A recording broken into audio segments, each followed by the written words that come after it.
So we do have quite a few things to talk about today, but first I do want to talk about this. My sister was watching the news, this was a live broadcast, and she happened to see something strange. Overnight, severe storms and reported tornadoes touching down in multiple states. What was that?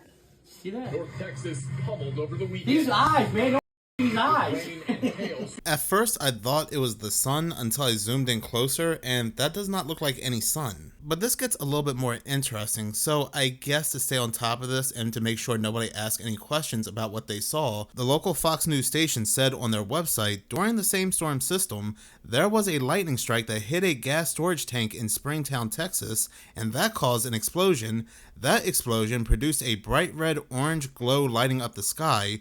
These flashes can look like a small red orb or dot when seen through heavy rain, cloud layers, or a tornado's debris cloud, especially on phone cameras. Sure, Jan. Something very similar to this was seen in the skies above Egypt back in 2024. A lot of people were asking questions. First, it appeared white like this, and then it turned into this, again, this pink orb. NASA does what it does and tries to debunk it by saying it was either a rocket or a meteor. Somebody replied to that video of NASA's by saying, I saw an almost identical sight over North Texas. It was a just Starlink rocket, bro, in a low orbit unloading its payload of satellites. It looked exactly like this video 3 minutes and 15 seconds in. So when these things appear, they can be anything from Starlink to a meteor, to a rocket, to even lightning hitting a gas tank causing an explosion. The BS that we are constantly fed on a daily basis is mind-blowing, but given the fact that it appeared right next to a tornado, I wouldn't take any manipulation off the table either. But moving on to this next segment, take a look at this. We have one of the very first Democrats coming out, Representative Jamie Raskin, talking to news about what happened at Trump's correspondents' dinner, and let me know if you see anything suspicious. Yeah, and you have, and as many of your fellow Democrats, have used some heated rhetoric against the president.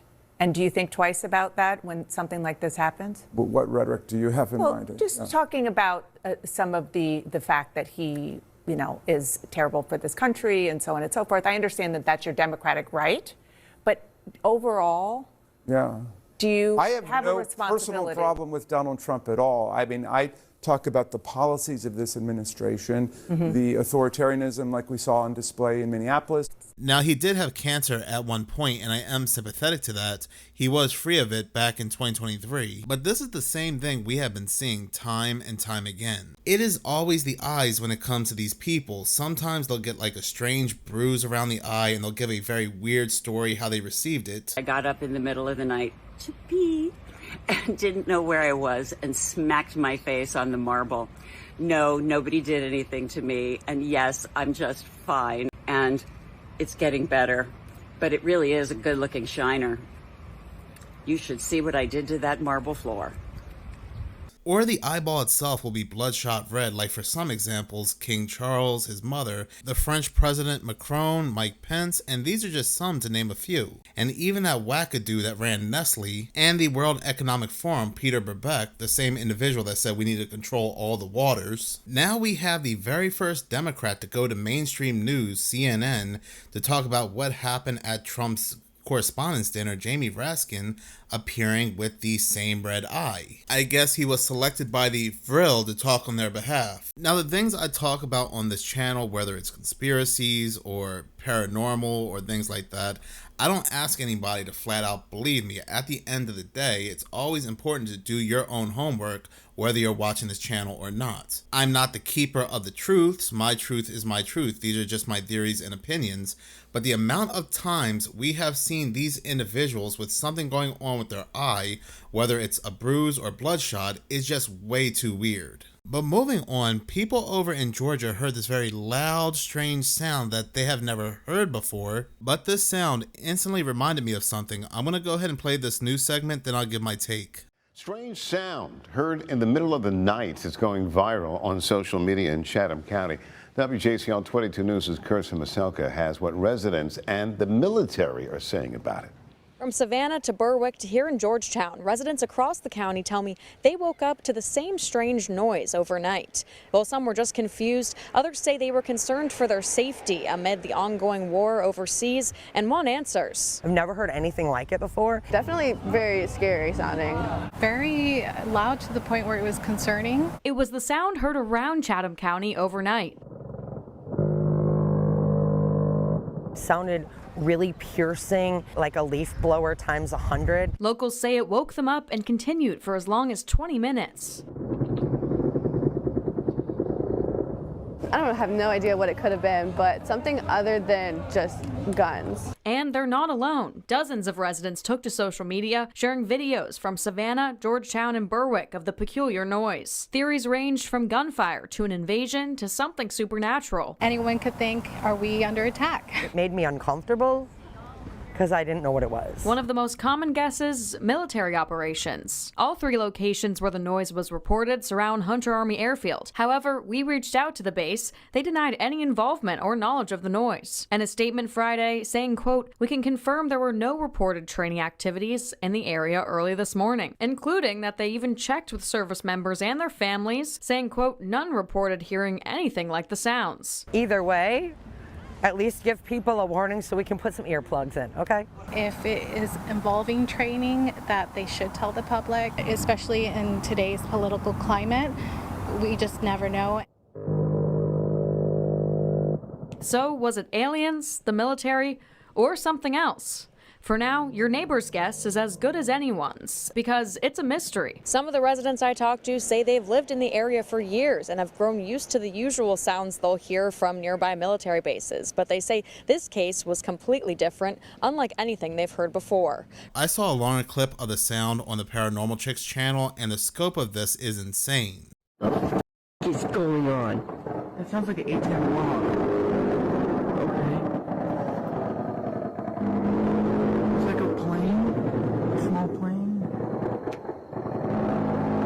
There should be a military base in that distance. Do you think like Iran bombed it? I don't know.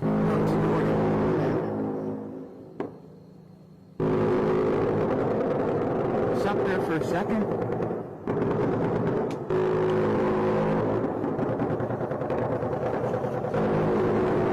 It's getting louder.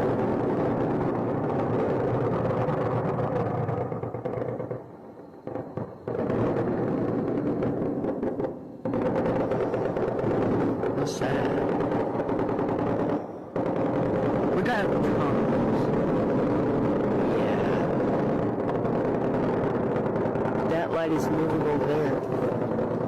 Yeah, So I said to myself, where have I heard this sound before? Because it sounds very familiar. All these people around Georgia, these residents, they're hearing this sound, this very loud sound. The military, they're not talking. Of course, they're saying it's not us. But again, I said to myself, where have I heard this before? And then I remembered this sound came directly from the War of the Worlds movie. Listen to this. This is the sound the aliens were making in that movie.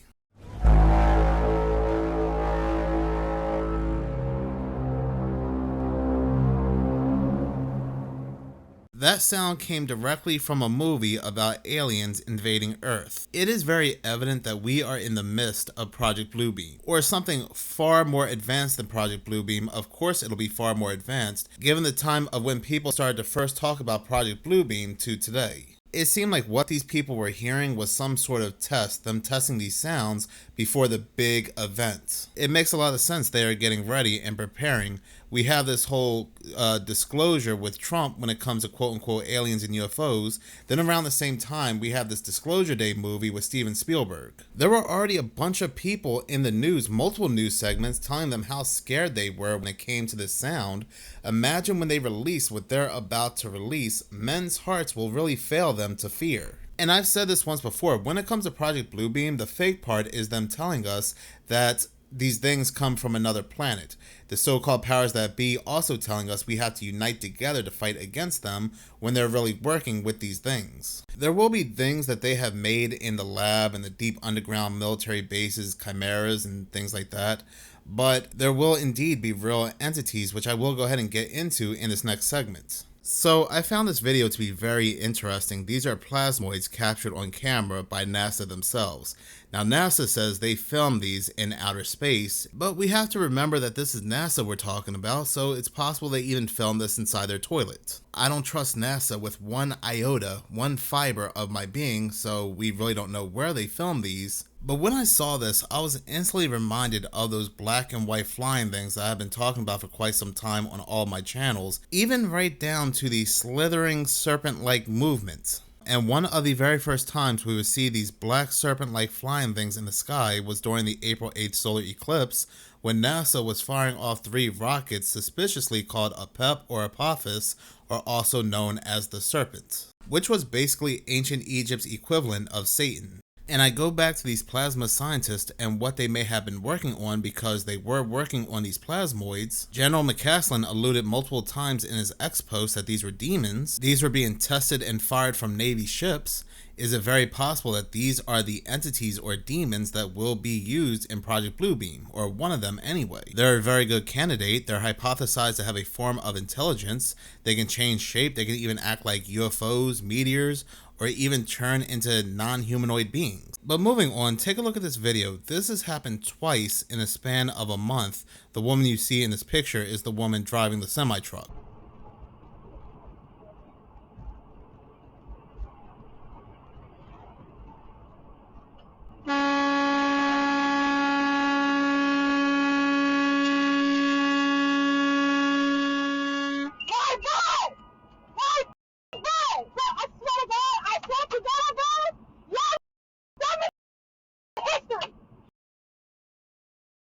And again, I mean, you can understand the frustration. This school bus had a bus full of kids. Some people are even blaming her for not slowing down, but yet she had the green light and this bus clearly was still going in the path of the semi. But again, I made a video in less than a month where we had a school bus driver that was crossing the train tracks even though there were alarms going off and there was clearly a train coming, and it nearly missed them with a bus full of kids on board. I just hope we're not seeing a new false flag involving children to give people the idea to stop saying they're children on the school bus, while there's some shadowy agenda once again in the background controlling how people travel, even children. I mean, I guess we can just chalk these two events as a coincidence, but if more come out, I do have a big feeling we're looking at an agenda here. A massive stone shaped like a cross, unearthed during the construction of a new industrial park near the Watertown Airport. It has the Jefferson County Industrial Development Group a little confused and feeling blessed. This is it here. It's a 12 feet tall, visible from State Route 12F. Where it came from, how it was made, and why it's here. All questions Marshall Weir, CEO of the Jefferson County Industrial Development Agency, is asking. Weir says it looks like it's made of cement, indicating that it would be man-made. There also appears to be a large metal pipe near the center of it and several pieces of rebar and tar sticking out of the back. We're not sure what they'll be doing next with the cross-shaped stone. I would say we're kind of excited about it, blessing infrastructure projects in Jefferson County. I think at some point it will be moved, depending on the build out of this park, but I have no idea what the plans are long term for this historical biblical artifact. It is getting a lot of attention as people drive by. For right now, it will stay there until they can decide on where to put it and, of course, learn more about what it is. It's very possible that what once sat there was some kind of church, but this looks like every horror movie in existence ever. We have the people find some kind of artifact, they move it, and the whole thing becomes cursed, or they release whatever this artifact is containing. The other day we talked about one of the scariest things in the ocean, and it's the fact that there is a species of whale that we can hear that's so far down there, we can't see it, we can't get to it. It's called the Blue 52 whale, and you all brought up an interesting point that I've been looking further into. Whales breathe air. We can hear it and we know it's down there. Why is it not coming up? Why can't we track it until it gets to the surface so we can see this new species of whale that we know exists but can't see? And I've actually came to one dark conclusion after doing tons of research on this, and then I don't think it's a whale anymore. I think that something down there has learned to mimic whales. And the only reason I can think that it has learned to mimic whales is to attract them so it can eat them. Now, we know that this whale is giving off a frequency that is similar to blue whales, the largest whales in the ocean. So what could be mimicking that noise to eat something that large? My only conclusion is that something down there in the depths, dark and deep, is a true monster, and it is absolutely massive. And you all might call me crazy for believing this, but people were called crazy for believing in giant squids for centuries. And then we finally proved they were real, okay? And guess what? They are deep in those trenches. That's why we don't see them. The other thing that is possibly scarier is that the thing mimicking the blue whale noises, we know it has to be fairly large to make that much noise. But what if it's a bunch of mid-sized creatures? And when the blue whales go down there, it's just like a pack of hyenas that are all fairly large themselves. And I can't imagine, I think that is much more horrifying to think of just getting a legion of beasts just descending upon you in the darkness where you can't see your own hand in front of your face. Think about that, everybody. There are real life monsters out there. We talk about cryptid creatures and Bigfoot and all this different stuff, but there's real monsters out there. Like, have you seen the pictures of some of these things that are in the deep trenches? Like right now, wherever you're at, just imagine on this planet, the earth we share, those things exist. They're not myths. They're not conspiracies. They're not spooky stories. If you were to be able to teleport yourself into the ocean right now, you would see the most morbid, horrific creatures imaginable. And it's not a storybook. It's not a fantasy. It's what's on our planet right now. If you all missed the video I'm referring to that went viral about this blue 52 whale and my research on it, there is a frequency, and it's called the 52 hertz frequency, because that is I guess the sound decimal that it's giving off. We can only hear it with hydrophones, but we can hear it so routinely. We know exactly where they're at, but they're just so deep down in the ocean. We do not have the technology to get there. And if we do send those like little drone subs down with the lights and everything, they'll just move away from it because they're very sensitive to noise. But we hear it routinely enough, we know exactly where it is, okay? They used to think this was one solitary whale, because it was only heard around the same spot every time, and they thought maybe this was just a whale with a mutation, but then they found some more of them across the world. So we do know it is its own individual species of whale that is just absolutely massive. So we can hear them with hydrophones. We routinely know where they are, enough to know where there's like spots that we can routinely go and guarantee hear them. But to me, if something's playing on repeat like that, you know, I know tons of hunters. I've hunted myself. You stay in that same spot where you know that it's true and proven to get, to get your target, to get your prey, and make that same decoy noise over and over and over until you get the result you want. And that's what I think spooky about it, because pods of whales travel thousands of miles. Why is this one staying in the same spot? Why is this one staying in those like same 3 or 4 locations we know of that are across the world? And I think the answer is exactly what I said my research pointed to, is that it is not a whale that's migrating and moving and trying to find mates. It's a creature that knows if I stay here, the lure works. That great video came from Nomad's Animals Encounters, and I often wondered if something massive, and I mean really massive, lurked in some of the deepest depths of the ocean. But what if there is indeed an entity that can lure or entrance a whale to go even deeper than what it can, to the point that it can no longer survive and ends up being deceased, and this massive thing then consumes its body? I always found the ocean to be so interesting and filled with terrifying what ifs. All right, what happened last night? Okay, I woke up at 2:30. Somebody grabbed my arm. I could feel their hands going around my arm. It was still dark in the room. Next thing I know, I was burned. It started burning. That's when I jumped up and turned the light on, and that's what I had on. Oh my God. But I could feel the person's hand around me, and then like the middle finger was on fire, burned me. Jeez, Daddy. Don't know.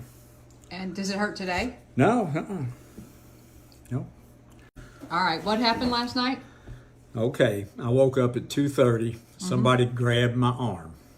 I could feel their hands going around my arm. This video came from Sunny Lay Tulsa, and she said that her father is 80. So let me just go ahead and start by saying he looks fantastic for an 80-year-old. I made a video not too long ago on my other channel, Mental Horror, about how people, including myself, have been experiencing these very intense dreams lately. Like for the past 2 weeks, My dreams have been super intense. Like for example, I remember one dream I had about a week ago. I was laying in bed and I remember seeing my wife next to me and I was thinking to myself, why does she look so shadowy? Like I couldn't see any of her features, and I kept going closer and closer to her, and all of a sudden her arm just like instantly reached out and her hand grabbed around my neck. I could feel it. It was really tight. I could feel her hand all across my neck. I was screaming for her to let me go, and I woke up even screaming. And as I woke up, I could still feel the hand around my neck. This is how intense these dreams have been lately. I never checked my neck for any marks like this guy, and it's possible he may have been bitten by some kind of bug or something along those lines. But again, a lot of people are reporting just how strange their dreams have been lately. This trail cam photo literally took a picture of another reality, and it's actually pretty terrifying. So this photo was taken on a man's property in Michigan. Just the man and his brother on the property. They decided to review all their trail cam photos because it was the first snow of the season, which makes this even more terrifying because as you can see, there's no snow on the ground. And there are clearly several human figures in this photo when the two men were the only people on this property. Now, the man said his trail cam took over 200 photos that night. All of the photos took pictures of the snow. The ground was covered in snow, and there were small woodland creatures, except for this photo. Well, it looks like women in dresses are on one side. You can clearly see the woman in front, and then the one behind her looks like it's missing a head. And then there's another to the right that you can't really see very well. Now, I do not see their arms or anything either. And then to the left, it looks like there is a man walking in a full bodysuit, like a hazmat suit. Like I said, the trail cam took several photos that night, and this is the only one with anything like this in it. And this is also the only one where there's no snow on the ground. It's really weird. It makes you wonder if maybe there was some sort of shift in reality for just this single shot. Because maybe in another timeline, whatever is going on here is happening in this exact area. Or it could be some sort of residual thing, and these could be like ghosts that are attached to this property. What do you guys think about this? Let me know. I'm going to have a different take. That video came from Whoa, That's Strange. Instead of ghost, we as living humans measure time linear, but what if it's not? What if there are points where time just happens to cross over, spill over, and what we are seeing are people from another era or time that has crossed over into our time, and we are truly never aware, but when it does happen, sometimes we just think of it as ghosts. Now, I'm not saying that's every case, but it's interesting to think about nonetheless.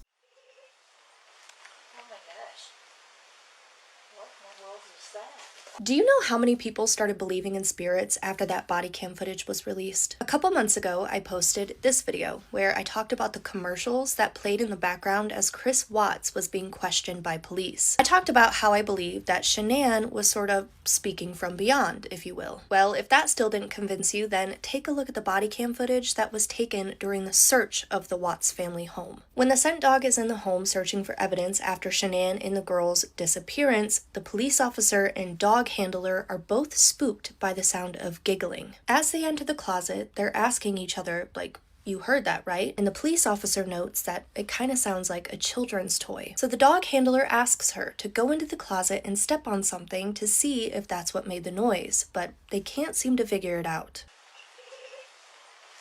Oh my gosh. What in the world is that? Wow. Go in there and step on that little blue thing and see if that's where that noise came. Yeah, it sounded like a kid toy. It sort of sounds like it. Something. I heard it. Did you hear it? I did. Sounded like a kid giggling or something, didn't it? Or a kid. It did. Where did that come from? Because all he did was go straight in there. That was strange. Well, we'll make a note of that. I heard it. Toy or not, this definitely seems to have shaken them up. As they move on throughout the house, viewers in the comments of the video that was uploaded to YouTube were quick to point out whispers that can be heard. In this clip, you can very clearly hear the whispering voice say what sounds like, "I'm with Cece." And Cece was the nickname for Shanann's daughter, Celeste. Then, as they enter the master bedroom, you can hear the voice say, "This is our home." So I'd love to know, what do you guys think of this? Is the Watts family home actually haunted, or can this be explained some other way? That great video came from Oddities on Elm Street, and no matter how many times I see that video footage, it still floors me because the search team knew what they heard and they tried to multiple times to replicate that and they could not.